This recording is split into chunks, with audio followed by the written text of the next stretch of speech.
మరి ఇదెందుకు మనం నేర్చుకోవాలి?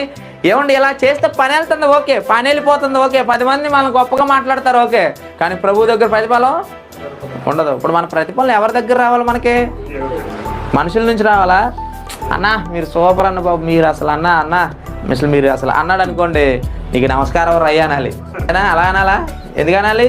నన్ను నరకానికి పంపించేయడానికి పనిగా పెట్టుకున్నారు ఏట్రా బాబు అనాలి. ఎందుకు అంటే ఎప్పుడైతే ఒకడు మనల్ని పొగుడుతాడో మనం ఏం చేస్తాం? మనంతా మనం పైకి ఎక్కి కూర్చుంటాం. అంతనా? పైకి ఎక్కి కూర్చున్నాం అనుకోండి, మనం హెచ్చించుకున్నాడు ఏమైపోతాం? పడిపోతాం. మనల్ని పొగిడేవాళ్ళు కాదు, మనమంతా దేవుణ్ణి గొప్పగా పొగడాలి, దేవుని మహిమపరచాలి, దేవునికి వాళ్ళు కావాలి. ఆ మనసు ఎవరిలో ఉంటుంది? ప్రేమ చేత ప్రకటించే వాళ్ళు ఉంటుంది, ప్రేమ చేత దేవుని పని చేసే వాళ్ళు ఉంటుంది. ఆ ప్రేమతో ఒకటి, మంచి బుద్ధి ఒకటి.